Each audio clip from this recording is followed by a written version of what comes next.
Thanks for joining us today on Mormon Land, where we explore news in and about the Church of Jesus Christ of Latter-day Saints. I'm Senior Managing Editor Dave Noyce. I oversee the Salt Lake Tribune's faith coverage. I'm joined by Senior Religion Reporter Peggy Fletcher-Stack. Hello, Peggy. Hi, Dave. We remind you about another way to support Mormon Land. Just go to patreon.com, where with a donation as small as $3 a month, you can access transcripts to our podcasts, our complete newsletter, and all of our exclusive religion coverage. Again, that's Patreon, patreon.com/Mormonland. Now for today's show. With the death of Senior Apostle M. Russell Ballard and the recent injury and illnesses of Church President Russell Nelson and Apostle Jeffrey Holland, focus has once again fallen on the top men who lead the 17 million member Church of Jesus Christ of Latter-day Saints. Years, even decades of policy, practice, and precedent have established how the hierarchy is ordered. A governing First Presidency, usually made up of the faith's president and two counselors at the top, followed by the Quorum of the 12 Apostles, the presidency of the 70, and general authority 70s. But with all the members of the First Presidency in their 90s and increasingly aged apostles, questions are reemerging about a gerontocracy, these men who must serve for life, charged with guiding a global religion.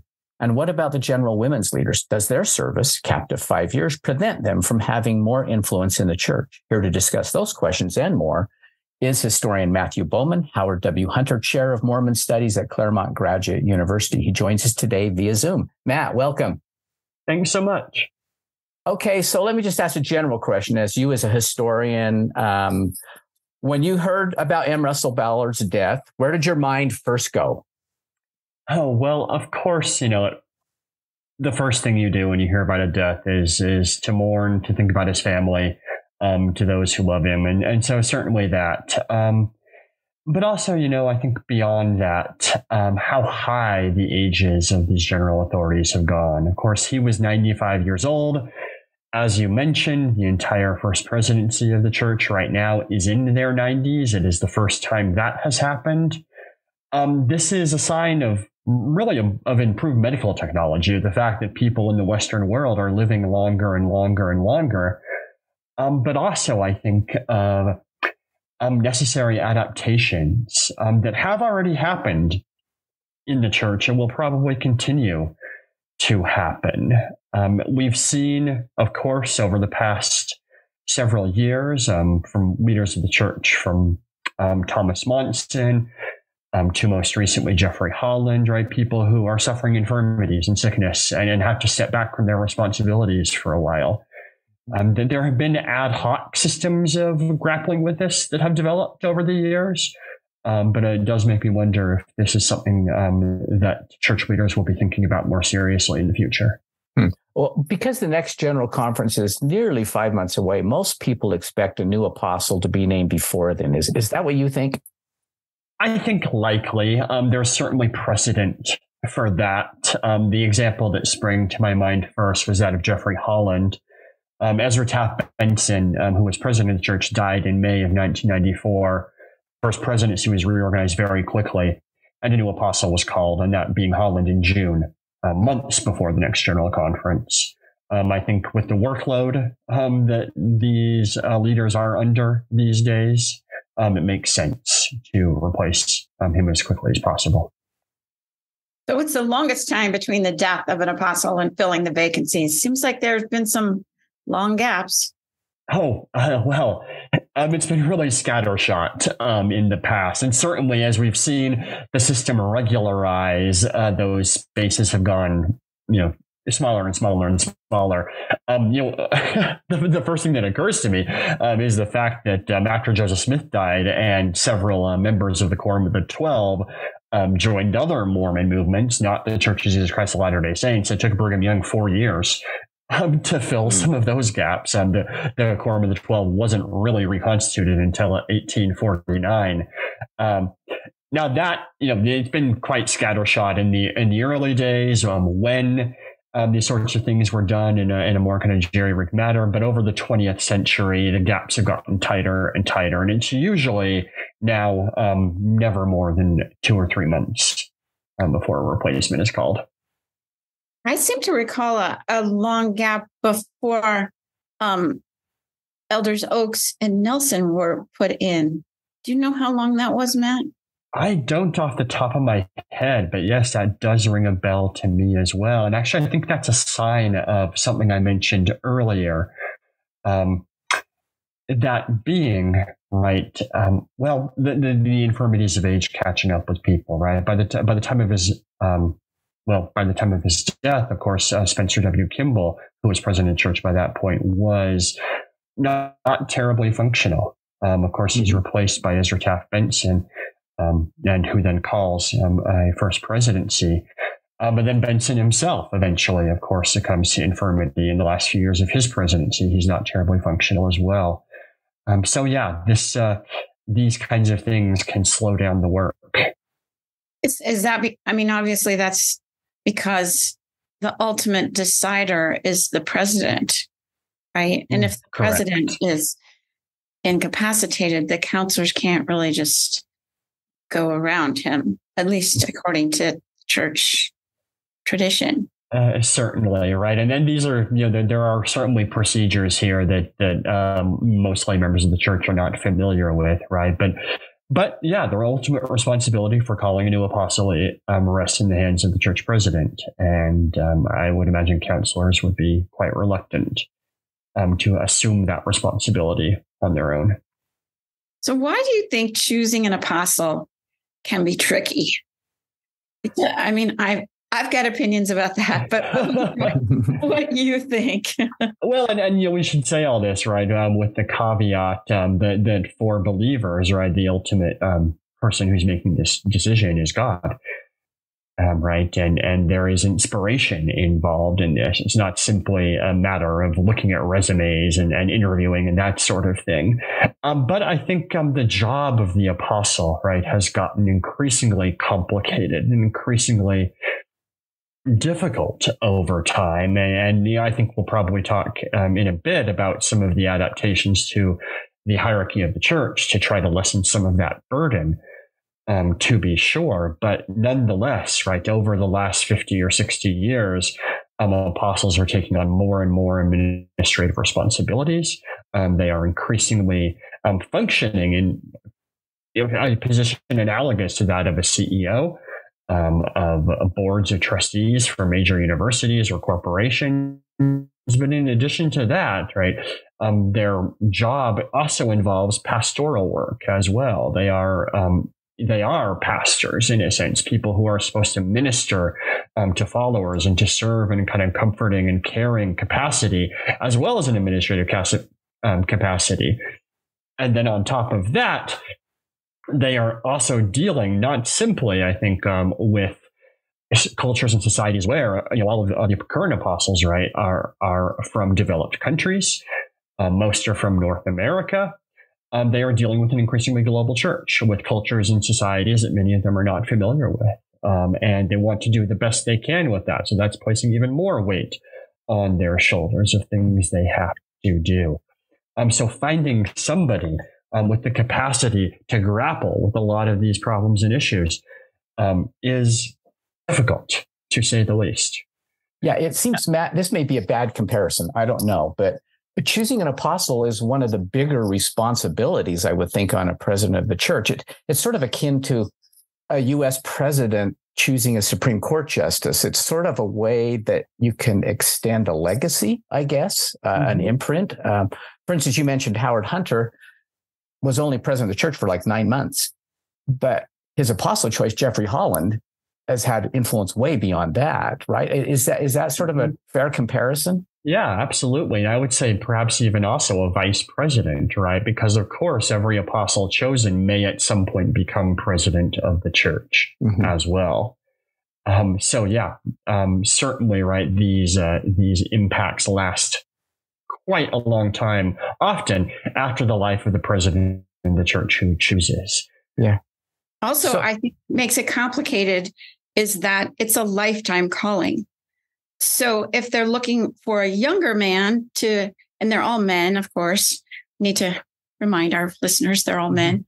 You choose a younger man, you don't necessarily know how that person is going to play out for the next 50 years. But if you choose someone who's older and more well-known, then that person won't have as long. It's not like you can fire anyone, right?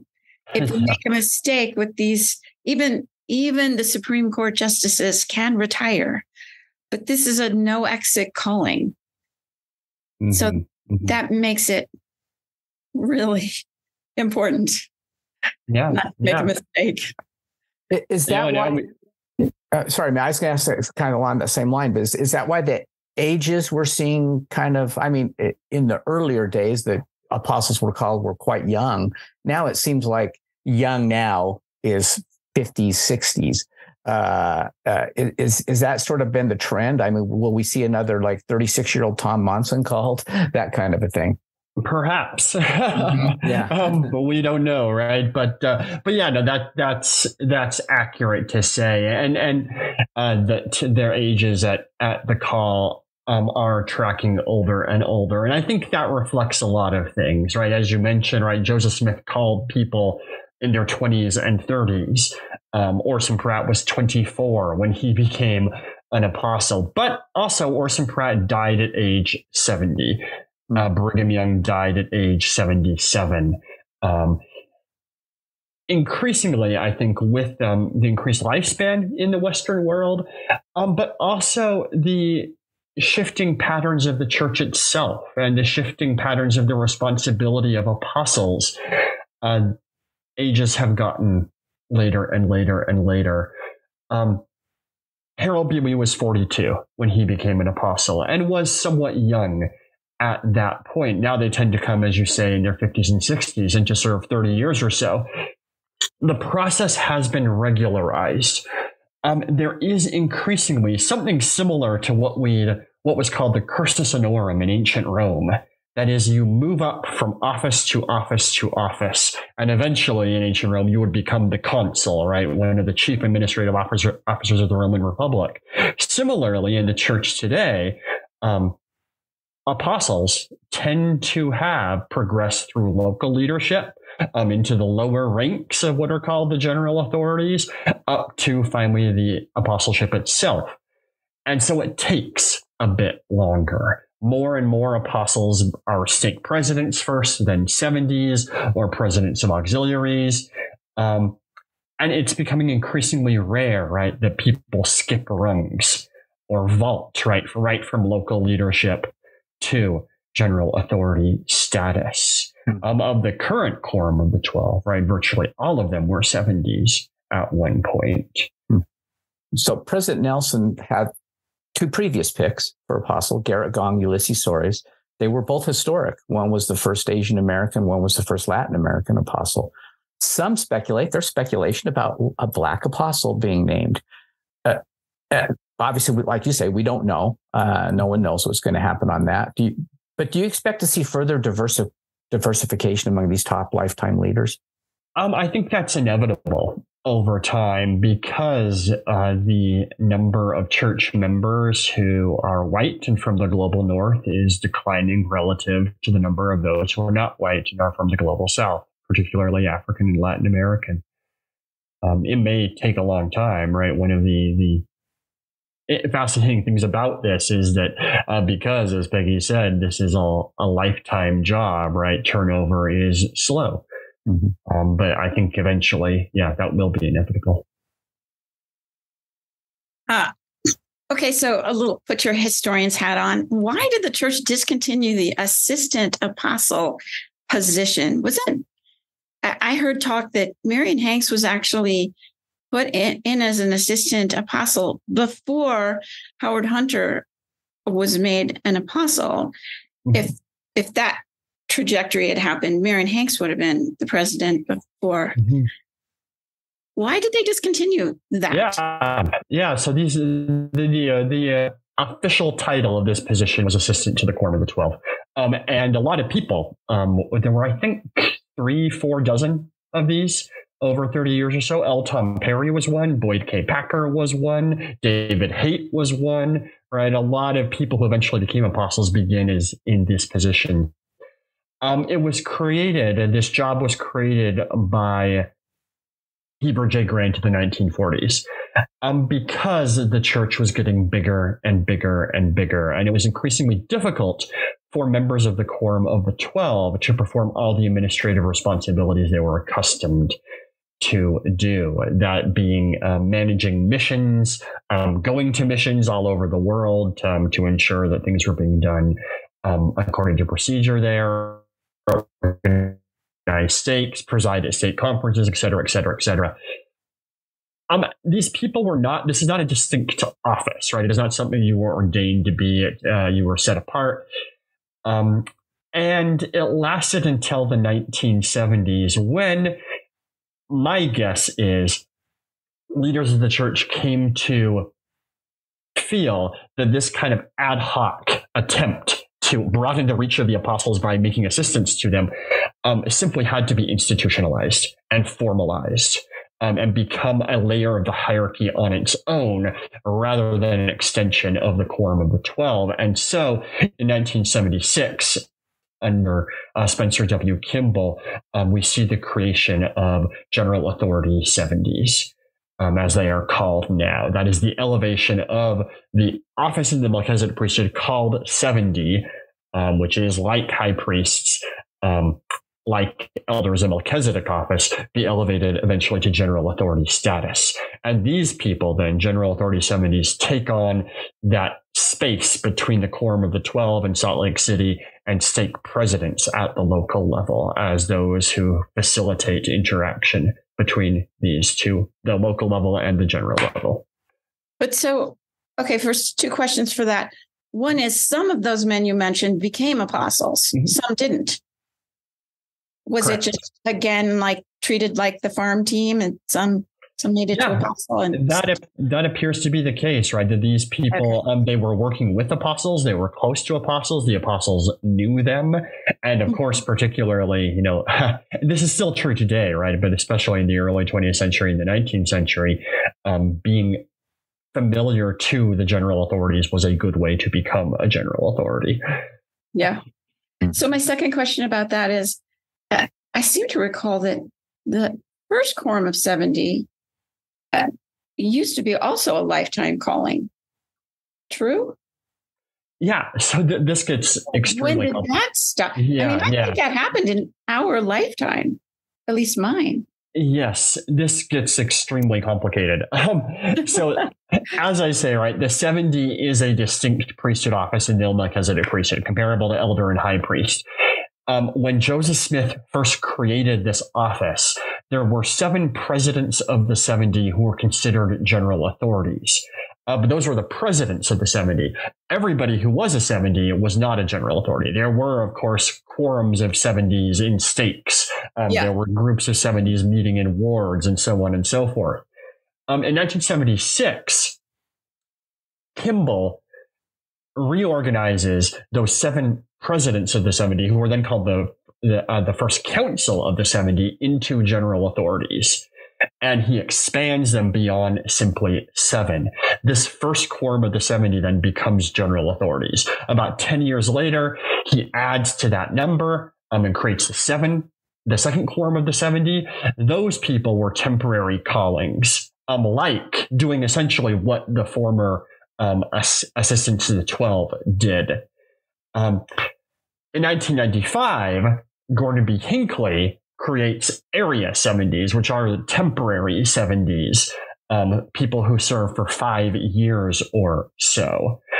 We also see then an age limit put onto all general authority 70s. That is, at age 70, you become an emeritus general authority. The first and second quorum are technically permanent then until age 70. Those people, though, are now called general authority 70s, not first and second quorum. The other 70s, the area 70s, generally serve 3, 5, 6 years, somewhere in there.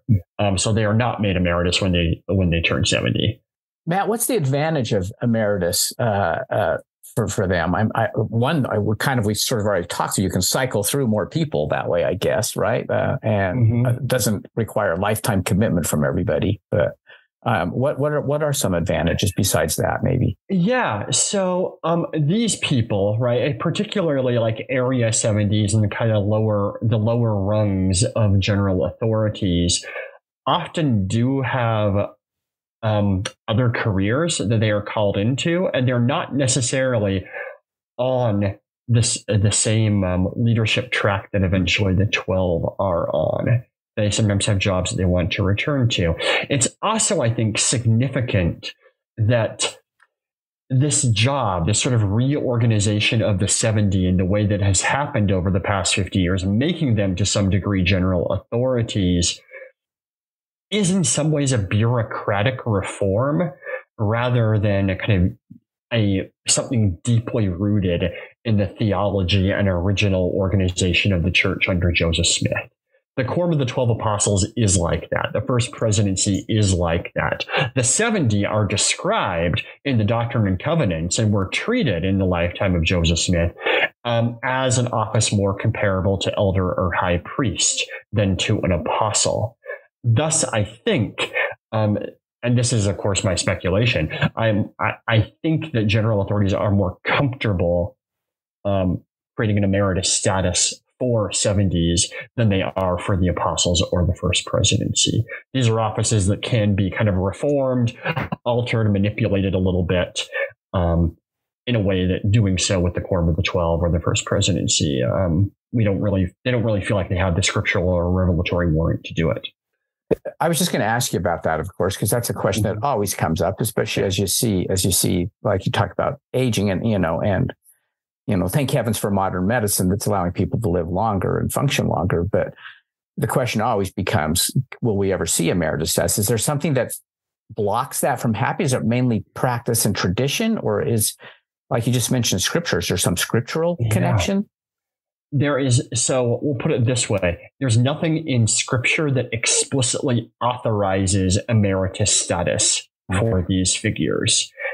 So it's partly a question of that, but also I think partly a question of precedent. And there's simply no precedent for it either. And given those two things, I think the combination of those two factors makes current apostles and for the First Presidency feel very, very uncomfortable with that possibility. And so we've seen, I think, various, I don't want to say workarounds, but because that's not really the right word. But I think if you were to ask them, what they would say is there is contingency for that built into the system. Of course, it's not simply a president of the church. It's the president of the church and two counselors who have in the past, right? And as we've seen with a number of presidents of the church who become incapacitated, the counselors step up and assume much of that responsibility. And extra counselors sometimes come. And sometimes extra counselors, as with David O. McKay, for instance. In fact, tying this back to President Ballard, right? Ballard wrote a book about this, and I think has not gotten maybe sufficient attention in the church about councils, right? And arguing that from his perspective, one of the geniuses of church organization was that it's never just a single person. It is always a council. It is always a group who might be able to pick up the slack if any single person becomes unable to serve. So and we talked a little bit about this already, but besides Presidents Nelson and Oakes, in recent times, how many apostles have come from outside this hierarchy, the Quorum of the 70 or the presiding bishopric? I mean, what's more recent ones other than that? Yeah, so that depends, I think, on how you define the hierarchy. Right. And if it includes auxiliaries, of course, President Nelson was a general Sunday school president for a while before he became apostle, just as, someone like Gary Stevenson was in the presiding bishopric. But we might go, I think, and again, right, because these people are so long lived, if we go back into the 50s and 60s, we can find examples of this. Thomas Monson, for instance, was a mission president. That was the highest office he held in the church before becoming an apostle. Gordon B. Hinckley was an assistant to the 12 before entering that, but he was not a 70 because general authority 70s did not exist at that point. In recent years, though, I think it has become increasingly common for these people to either be a general authority 70 or be in one of the auxiliary leaderships, that being the bishopric, the Sunday school presidency, something like that. Perhaps I think the best recent example is David Bednar, who was an Area 70. That is one of the lower rungs of the 70 before vaulting up to the apostleship. And had been head of BYU, Idaho. BYU, Idaho, right, yes. Right. Okay. That was Gordon Hinckley picking. He's the one who kind of orchestrated the Oaks and Nelson and Bednar. You like those education guys and those accomplished men. Okay, let's move on to women. Previous General Relief Society presidents served, well, historically, almost as long as some of the apostles, sometimes longer. But in the 1990s, it became routine for them to serve for only 5 years. What do you think prompted that change? I think you have to go back initially to Emmeline B. Wells. Emmeline B. Wells became the first General Relief Society president, other than Emma Smith, who, of course, stopped being General Relief Society president because the church fell apart after the death of her husband. Emmeline Wells becomes the first General Relief Society president to be removed in her lifetime in 1921. Now, it is only a month or so before her death that she is removed, and she is removed for reasons of ill health by Heber J. Grant. And after that happens, it then becomes routine for the rest of the 20th century for Relief Society presidents to not serve for life. Wells is followed by Clarissa Williams, Louise Robinson, then eventually Belle Spafford, Barbara Smith, right? All of these people, some serve for a very long time. Belle Spafford serves for nearly 30 years, but all of them cease being Relief Society president before they die. And gradually, after Belle Spafford, who serves from 1945 to 1974, the term is shortened. So Barbara Smith, who replaces Belle Spafford, serves for 10 years. Then you get down to 6 and 7 years. Elaine Jack serves from 1990 to 1997. And then following that, it's been 5 years steady. So you have then first that precedent of Wells being removed. Then I think what happens in the 1970s is the correlation movement, which begins to centralize authority in the church in the priesthood councils. And you see then after that, not simply the Relief Society, but the other auxiliaries as well. The General Sunday School presidencies, the General Youth presidencies, right? All the presidencies of all of these offices, tenure starts to shrink. And they start to shrink, I think, in part to prevent these auxiliaries from developing as power bases of their own.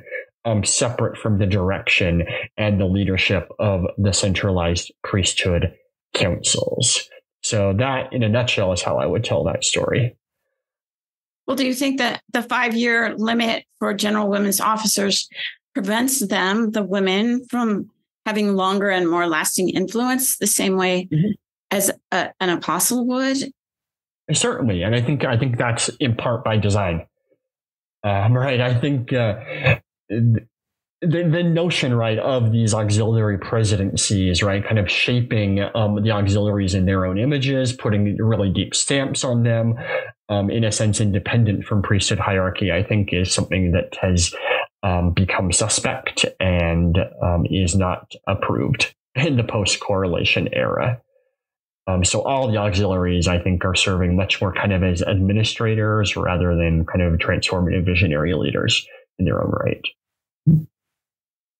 So, Matt, as members watch and see, like who the next apostle is whenever that happens, what would you tell members to keep their eye on as new leaderships are announced and things like that and changes come? Yeah, and this is something I think we have seen in the 70s, which are not usually as visible as apostles are, but increasingly, these are people in large numbers from outside the United States, and that wave is coming. It is moving up the 70s now, and I think as we spoke about earlier, eventually we will see that wave hit the apostleship. it's already started. I think I would not be shocked if in 15, 20, 30 years, right, a majority of the Quorum of the 12 are not American. That I think is the biggest transformation coming. It's one I think that is sometimes off the radar of a lot of American members of the church. But it will mark, I think, not only the makeup of the general authorities of the church, but also increasingly the decisions that are made and the way the church is oriented. Many of the changes we've seen over the past 10 or 20 years, I think, have been directed at managing a global church, changes that might seem kind of confusing to Americans, but that will only continue. Matthew Bowman, thanks for joining us. Thank you. Be well, okay? You too. Thanks to Peggy Fletcher-Stack. Always a pleasure. And to our producer, Christopher Samuels. We remind you that you can keep up on all the happenings in and about the church by subscribing to the Salt Lake Tribune's free Mormon Land newsletter. Just go to sotrib.com to sign up. And we'll talk again next time on Mormon Land.